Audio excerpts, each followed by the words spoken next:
চাইছিস সেভাবে থাক, কিন্তু ফুটো আর হাগুর কথা শুনতে পাওয়া যাচ্ছে, ওরা যে কোনো মুহূর্তে কিন্তু এখানে আসতে পারে। একদম নড়াচড়া করবি না, ওরা যেন কোনো মতে টের না পায়, ঠিক আছে? আরে তুই পুরো আমাকে অতবার বলিস না তো, দেয়ালের কানটাকে চুপচাপ থাক। যেরকম চলছে ও বোঝে, ওর বুদ্ধি শুদ্ধি আছে, ও সিনেমায় অভিনয় করেছে, তোরা তো জ্ঞান দিতে হবে না। আমার বোনের কি হলো রে, ওরে আমার শাকচুন্নি, তোর তো কি হলো রে? কি শাকচুন্নি তো মরণ যাত্রায়। ঠাকুর বাচ্চা, সব তোর জন্যই। তুই যদি আমাদের জেলে না দিতি তাহলে আজকে শাকচুন্নির এই দশা হতো না, মেয়েটা জীবন্ত থাকতো। কেন মরে গেছে নাকি? এই একটু আগে ডাক্তার এসে বলে গেছে বাঁচবে না, 2-4 দিন, বাড়ি জোড়া 8 দিন, তারপরে বাঁচবে না আমার বোন। এ বাবা, এ তো ভালোই তো ছিল, আর দেখেও তো মনে হচ্ছে মোটামুটি ভালো আছে, কিন্তু এরকম ভেমড়ি ধরে পড়ে আছে মানে? ঠাকুরদা, মালটা মনে হচ্ছে অভিনয় করছে। একটু পাশে একটু লাঠি মারা তো দেখি, ওঠে নাকি? দেখিস কত বড় অপদার্থ ফুটো, তোর জন্য আজকে আমরা জেলে, শাকচুন্নি মরণ যাত্রায়, আর তুই এখনো বলছিস লাঠি মারতে? হ্যাঁ, এত নিষ্ঠুর তোরা। তোদের জায়গায় অন্য কেউ থাকলে না, বাড়ি নিয়ে গিয়ে কোনো তান্ত্রিক বাবাকে দেখাতো যে বাঁচতো কি না বাঁচতো, তার জন্য একটু চেষ্টা করতো। আমরা কেন তান্ত্রিক দেখাতে যাবো? কেন হামজাদা, ওরা মুখ মিনছে, বিয়ে করার সময় মনে ছিল না? এর বাবা মাকে বলে নিয়ে আসছিস তোমার মেয়েকে ভালোভাবে যত্ন করে রাখবো, আর আজকে মরণ যাত্রায় এদের বাড়ির লোকজন জানে? এদের বাড়ির লোকজন যদি জানে না, তোদের উপর কেস করবে, তখন দেখবি কেমন লাগে। কেস করবে মানে আমরা কি কিছু করেছি নাকি? পুলিশ স্টেশনে বসে হয়েছে, পুলিশরা বুঝে বেড়াবে, আমরা এইসবের ভিতরে নাই, আমরা এইসব নিতে ফিরতে পারবো না। এ ভাই ভাই, তারপরে যদি কোনো দুর্ঘটনা ঘটে তারপরে আমাদের উপর চাপ আসবে না তো? আরে হাগুদাও পুলিশরা ভয় পাইছে, বুঝতে পারিস? এর জন্য তোমার আর আমার উপরে এই দোষটা ঢেলে দিতে চাচ্ছে, বুঝিস? মোটামুটি এরকমই থাক, জ্ঞানের দরকার নেই। এখানে বসে যেখানে বসে কেস ঘটছে সেখানে লোক ফাঁসবে, আমরা এসে ধরতে যাবো কিসের জন্য? ও মানে তলে তলে আমাদেরকে এই হাতটা করে ফাঁসাতে চাচ্ছে। আমি তো যতদূর পড়াশোনা করেছি মোটামুটি এই ক্লাস 5 অব্দি পড়েছি, আমি তো যেটুকু বুঝি সেইটুকু মানে বোঝা যাচ্ছে যে যেখানে মারবে সেখানে লোকের দোষ হবে, তাই এই পুলিশ স্টেশনে মরলে পুলিশ স্টেশনের লোকের দোষ হবে, তোমার আর আমার দোষ হবে কিসের জন্য? কথাটা তো ভাই ঠিক বলেছিস, আমি তো আগের থেকে বিচার বিবেচনা করিনি। তো আমার দিদির কি হলো রে? হাগু, এখনো সময় আছে, শাকচুন্নিকে বাড়ি নিয়ে যা, আমাদের নেওয়ার দরকার নেই। শাকচুন্নিকে বাড়ি নিয়ে গিয়ে একটু ওঝা কবিরাজ এসব দেখা, দেখ বাঁচে নাকি, মেয়েটা শুধু শুধু মারা যাবে। দেখ রে, তোরা যে আমাদের সাথে যে অত্যাচার করেছিস, এরপরে তোদের যদি আমরা ছাড়াই বাড়ি নিয়ে যাই তো আমাদের মতন অপদার্থ এই পৃথিবীতে আর কেউ হবে না, বুঝতে পারিস? তোরা মরে যা, তোদের জন্য যদি জেল খাটতে হয় তাও খাটবো, কিন্তু তোদের আমরা বের করবো না, বুঝতে পারিস? একদম ঠিক কথা বলিস হাগুদা, এতক্ষণ পর আমার মনের মতন কথা বলিস। ওদিকে হাগুদা, পাজে একটু কপ করে লাঠি মেরে দেখো তো, মালটা মরে গেছে নাকি এ ভঙ্গি করতেছে? আমার তো মনে হয় মালটা নির্ঘাত ভঙ্গি করতেছে, এ যে অভিনয় করতে পারে তা বলে বোঝানো যাবে না। তোর হাগু এরকম দেখে মনে হচ্ছে মেয়েটা আজকে মৃত্যু সজ্জায়, আর তুই এরকম কথা বলতে পারলি? এখানে আমার পাদু কাকার দরকার, ঘাপ করে মোটামুটি একদম চ্যাট করে প্রমাণ করে দিত যে মাল অভিনয় করছে। হাগু, একদম ওর মাথায় হাত লাগাবি না, যদি হাত লাগাস না, যদি কিছু হয়ে যায় সব দোষ তোর ঘাড়ে আসবে, মনে রাখিস। হাগুদা ঠিক বলিস, এখানে বেশি হাত ফাত লাগানোর দরকার নেই, আমরা এইসব কেসের ভিতরে কোনো জড়িত না, যা বলছে পুলিশ স্টেশনের লোক বুঝে বেড়াবে, তুমি আর আমি এর ভিতরে নাই, বিলকুল হাত লাগাবা না।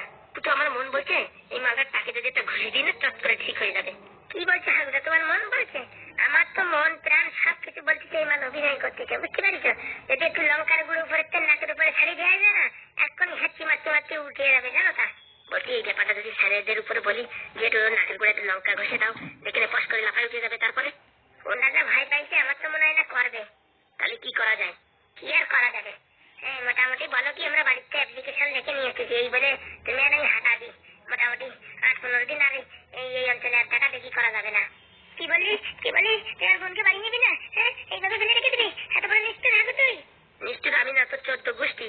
মনে নেই আমাদের মারার জন্য কত কিছু করেছিস, আর এখনো যে অভিনয় করছিস না তার কোনো গ্যারেন্টি আছে? আর তোদের একবার ছাড়াই নিলি, বাইরে যে ফোনা দিবি না তার কোনো গ্যারেন্টি আছে? দেখ হাগু, একবার বিশ্বাস করে দেখতে পারিস, আমরা এই 4 দিন জেলের ভাত খেয়ে আমাদের এখন শিক্ষা হয়ে গেছে, আমাদের একবারের মতন ক্ষমা করে বাইরে নিয়ে চল। ওই শাকচুন্নি তো মরণ যাত্রায়, এরপরে আমি মরে যাবো, শেফালি মরে যাবে, সব মরে যাবে, তখন কি করবি তোরা? আমরা জেল খাটবো তাও ভালো, কিন্তু তোমাদের মতন এই অপদার্থদের বাইরে বের করবো না। তোরা তো সমাজের বুকি কলঙ্ক। বাবা বাবা, তুমি আমার না বলে চলে এসো বাবা, এই তো খেলা জমিছে। পাদু কাকা, তাড়াতাড়ি আসো তো দেখি, এদিকে কেস ধরে গেছে, আসো। কি হয়েছে কাকা? এই দেখ ভাইপো, এই শাকচুন্নি মারা যাচ্ছে, এখন আমাদের উপর দোষ দিচ্ছে, আর বলতেছে কি তোমরা বাড়ি নিয়ে যাও। এখন কি করা যায় ভাইপো বলতো? ও তা কিছু করার দরকার নেই, মোটামুটি এই মনে হচ্ছে কি মরে যাবে 2-4 দিনের ভিতরে। দেখ বাবা পাদু তুই ঠিক কথা বলেছিস, 2-4 দিনের ভিতরে মারা যাবে এরকম বলিছে। তুই তোর বাবার কাকার একটু বুঝাই বল না, আমাদের বাইরে নিয়ে একটু এই তাবিজ কবজ দিয়ে ঠিকঠাক করে দরকার হয় আবার জেলের ভিতরে ভরে দেবে। তা ঠিক কথা বলি তো মা, কিন্তু তোমার একটা কথা বলার ছিল। কি কথা বাবা? বৌদিদি কি জোরে বলবো না আস্তে বলবো? বল বল, এখানে তো সব নিজেদের মানুষ, আর আস্তে জোরের কি হলো, জোরেই বল। কাকা আমার তো তাই চাও তো, আমি একটু আগে যাই। যা ভাইপো যা। বলছি কি মা, বলবো মা? কি বাবা তুই আমার মা বললি? হ্যাঁ মা, তোমায় আমি খুব মিস করি, প্রতিদিন তোমার কথা মনে পড়ে, আর আমার চোখ দিয়ে জল বেরোয়। আমার মনে হয় আমার মা কেন জেলে গেছে। আমি রোজদিন বাবার কাছে কান্না করেছি আর বলেছি আমার মা যখন জেলেতে বেরোবে আমার মা 50 লাখ টাকা দিয়ে দাও, আর এই ছাত্র নিলেও 50 লাখ টাকা দিয়ে দাও। আমার বাবা অনেক কষ্ট করে রাজি হয়েছে। কি বলছিস তুই? হ্যাঁ মা, বলছি কি তোমার নাহলে এই ছাত্র নিলি বাইরে নেওয়ার দরকার নেই, বুঝলি তো? এই জেলের ভিতর মনে রাখ, হ্যাঁ মনে গেলি পারে ওই ছাত্র নিলি 50 লাখ আর তোমার 50 লাখ মিলে 1 কোটি টাকা তুমি একা পাবা, বুঝতে পারি তো? কি বলছিস এসব? হ্যাঁ মা, কালকে বাবা আর আমি আলোচনা করেছি, আজকে এখান থেকে গিয়ে ব্যাংকে গিয়ে সব টাকা তোমার নামে করে দিই। ছাত্র নিতে আর বাঁচবে না, 2 দিন পরে এমনি মরে যাবে, তাই তোমার নামে সব কিছু করে দিচ্ছি। হ্যাঁ তোমার জেল থেকে বেরোনোর দরকার নেই, তুমি এখানেই থাকো। হ্যাঁ কি বলছিস বাবা তুই? আমার তো কিছু বিশ্বাস হচ্ছে না। আমি কোথায়? আমি কোথায়? তুমি তুমি এখন পটল তুলবা, তুমি পটল তোলার রাস্তায় আছো। তুমি তাড়াতাড়ি মরে যাও, আমার মা সব সম্পত্তির মালিক হয়ে যাক। কি বললি পড়া আমাকে মিনছে? আমি মরে যাই আর তোর মা কোটিপতি হয়ে যায়? হ্যাঁ এই তোদের মা বেটির প্ল্যান? তুমি তো মরে যাবা, মরে গেলে টাকা দিয়ে কি করবা? কে বলেছে আমি মরে যাবো? হ্যাঁ আমার 50 লাখ টাকা দরকার। পাদু তুই যা করছিলি তাই কর ঠিকঠাক, তুই 50 লাখ আমার নামে কর আর তোর মার নামে 50 লাখ কর। কেন? এই তো তোমার শরীর ভালো নয়, তুমি মরে যাবা, এখন তুমি কি করে জ্বালায় পড়লে? মানে টাকার কথা শুনে শরীরটা কিরকম যেন ঠিক হয়ে গেছে। আমরা সব জানি, সব তোমাদের অভিনয়। আমার নাম পাদু, পাদুর সাথে পাঙ্গা নেবা না, বুঝতে পারি তো? এখন সব তুমি যা করলি তো সব রেকর্ডিং হয়ে গেছে, বুঝতে পারি তো? এখন এই ভিডিওটা আমরা হাইকোর্টে সাবমিট করবো, তখন দেখবো কেমন লাগে। তোমার এই ফাজলামি আমার সাথে চলবে না, তোরা সারা জীবন এই জেলের ভিতরে থাকবি, বুঝতে পেরেছিস? আমার নাম পাদু, পাদু যতদিন বেঁচে থাকবে তোদের কেউ কোনদিন বাইরে বের করতে পারবে না। এবার কেবলি শাকচুন্নি, হ্যাঁ ধরা পড়ে গেলি তো? কতবার বলেছি কোনো কথায় কান দিবি না, চুপচাপ শুয়ে থাকবি। টাকার নাম শুনে ঘাপাত করে লাফাই উঠলি। টাকার নাম তুলি মরা মানুষ জ্যান্ত হয়ে যায়, আর শাকচুন্নির জ্যান্ত মানুষ নড়বে না। দিদি আমার ভুল হয়ে গেছে, আমি বুঝতে পারিনি। পোড়ামুখী মিনছে, তুমি কি করে বুঝবা? তখন থেকে কান্তি কান্তি আমার চোখের প্রায় 4.5 লিটার জল ফুরিয়ে গেছে। হ্যাঁ আর এখন ঘপ করে টাকার নাম শুনে লাফাই উঠিছে। হ্যাঁ তুই জানো না পাদু কি সেরা মাল? সত্যি বলছি, টাকার কথা শুনে আমার ব্রেন শর্ট হয়ে গেছিল। তুই শালা কোনোদিন বেরোতে পারবি না, তোর জন্য আমরা কোনোদিন বেরোতে পারবো না। পাগলা খেপি, কখন থেকে বলছি যে নাটকের একটা মোটামুটি অ্যাক্টিং এর একটা প্র্যাকটিস করা দরকার, তুই ঘপ করে শুয়ে পড়লি আর ঘপ করে উঠে পড়লি। যাই তাড়াতাড়ি তারকা বাবুকে ডেকে নিয়ে আসি। যাই আমিও যাই, পটাপট করে ডেকে নিয়ে আসি। আমার সাথে পাঁচজন কেন? হ্যাঁ আমার নাম পাদু, পেটে দেবো যেখানে সেখানে। হারাম জাদি পোড়ামুখী মিনছে, হ্যাঁ আমার নামে অপবাদ, আমি কিডনিতে লাথি মেরেছি, এইসব কথা বলেছিস? দাঁড়া তোদের আজকে আমি তকটা খুলবো। এই কেমন যেন আমার মাথা ঘুরাচ্ছে, আমি মনে হয় বোধহয় বাঁচবো না। সব নাটক, এদের আত্মা করে ধুলাই দেওয়ার দরকার। বলছি কি ম্যাডাম, এদের আত্মা করে ধুলাই দিন, আমি বাইরে যাচ্ছি। সত্যি পাদু তুমি আজকে বাঁচালে, নয়তো শুধু আমার উপর বদনাম হয়ে যেত যে আমি ওদের মেরেছি, তার জন্য এরকম হয়েছে। পাদু তোমার অসংখ্য ধন্যবাদ। ধন্যবাদ আমার বলে কোনো লাভ নেই, এটা ঘপা ঘপ কথা বসকিন সেটে দিন, তারপরে ধন্যবাদ বলবেন। দাঁড়াও স্যার আসুক, স্যারের রায় নিয়ে এদের এমন কেন চালাবো না আজকে, সত্যি এদের পিন্ডি চটকে দেবো। ঠিক আছে ম্যাডাম, আসি তাহলে আমি। আরে বাবা দাঁড়িয়ে দেখছো কি? কুদুম গাদাম করে মারো। হ্যাঁ আমাদের সাথে অভিনয় করা, ফালতু ফালতু আমাদের ফাঁসানো, এত বড় অভিনয়? হ্যাঁ মারো ওদের একদম কুদুম গাদাম করে মারো। নির্ঘাত মেয়ে ছেলের উপর হাত তোলার বানুন, না হলে আজকে আমি এদেরই দিতাম শান্তিং। আজকে আমার মা মারো, সারা জীবন মনে লাগে। বাবা মরে গেলাম, ছেড়ে দাও, আমি কিচ্ছু জানি না। আরে বাবা আমি বয়সের মানুষ, আমারে কেন মারছো? যত দোষ হবে সে পানি বুদ্ধি দিচ্ছে। আমার মারবেন না ম্যাডাম, আমার মারবেন না, ম্যাডাম, আমার কচি হাড়, আমার সব হাড়গুলো ভেঙে যাবে। আরাম জাতি আমারে পাঠানো, তোদের একদিন কি আমাদের একদিন, এমন করে খেলাবো না তোদের একদিন ইন্দি চটকে ছাড়বো।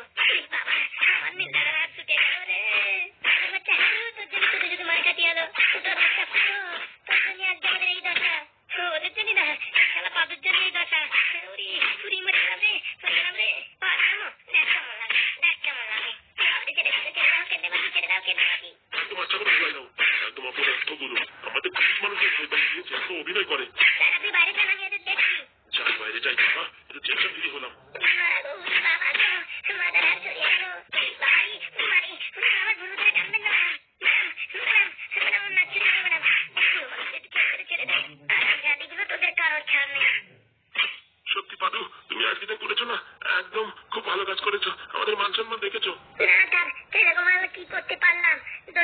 আপনি পারমিশন দিতেন না, ওদের সব কদায় তুলি মুখ ধরে একদম গুদুম গাদাম করে মারতাম।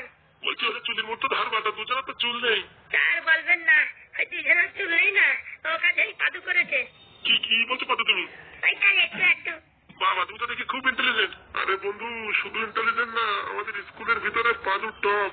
কি বলছে পাদু? হ্যাঁ স্যার, পাদুর মাথায় খুব বুদ্ধি, মানে বলে বোঝানো যাবে না। বলছি কি পাদু, তোমার কিন্তু আমার একটা কাজ করে দিতে হবে। কি তার বলেন স্যার?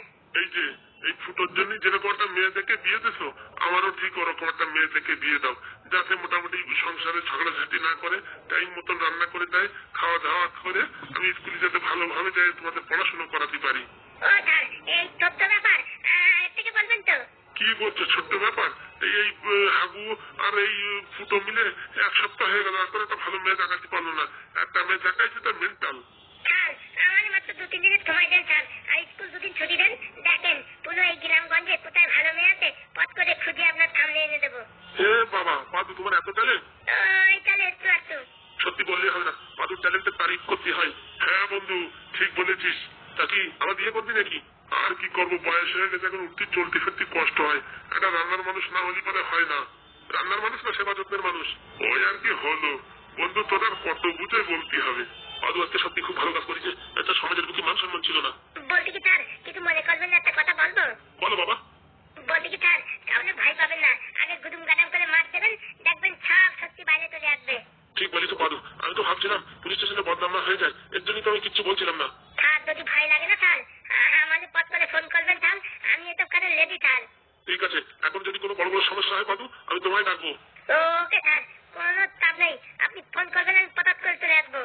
Good good good. বন্ধু বললে হবে না, হাগুর মানে জন্মগত একটা বুদ্ধি আছে, মানে ভীষণ বুদ্ধি। হ্যাঁ হ্যাঁ স্যার, সত্যি স্যার, ওর খুব বুদ্ধি। তার বুদ্ধি না হলে এত কম বয়সে তাকে দুশ্মন তেল তৈরি করে ফেলিছে স্যার। তাকে দুশ্মন মানে? ওই স্যার, যাদের মাথায় চুল আছে তাদের চুল একদম আমি উঠাই দিতে পারি, আর যাদের মাথায় চুল নেই তাদের মাথায় আমি চুল এনে দিতে পারি। আরে তো এতদিন ধরে করিস কি, দেখো না আমার মাথায় চুল নেই। বলতে কি স্যার, আপনার মাথায় এখন যদি চুল এসে যায়, সবাই বলবে কি ডুপ্লিকেট চুল লাগাইছে, ডুপ্লিকেট। আপনার সবাই পিছনে পিছনে খেপাবে। ওর থেকে স্যার আপনার যেমন আছে তেমনই ভালো আছে। হ্যাঁ, আপনার বয়স অনুযায়ী এই অবস্থা খুব ভালো আছে। তাহলে তোমার কথাই থাক, জানা থাকলেও কারো যদি দরকার হয় তখন তোমার বলবো। বলছি কি, আমার বউ মানে তোমার এই কাকিমা, তার মাথায় চুল ওঠে প্রচুর, আর তেল বানিয়ে দিয়ে তো।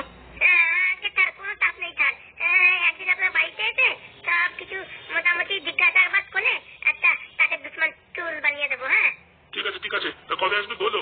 স্যার, আপনি যেদিন বলবেন আমি সেদিনই আসবো। ঠিক আছে, আমি খুব শীঘ্রই তোমাকে ডাকবো। ঠিক আছে স্যার, তাহলে আমি এখন যাই স্যার, আমার অনেক কাজ আছে, আমার এখন গুলি খেলতে হবে, গুলি। এই তুমি এত বড় হয়ে গেছে, এখন বুঝি গেল? আর কি করবো sir, time pass. Sir tension করবেন না স্যার, আমি 2 দিনের ভিতরে আপনার জন্য মেয়ে খুঁজে বের করছি। আরে পাদু, তোমার উপর আমার পুরো ভরসা আছে। আমার তো মনে হয় তুমি একদিনের ভিতরে খুঁজে বের করবা।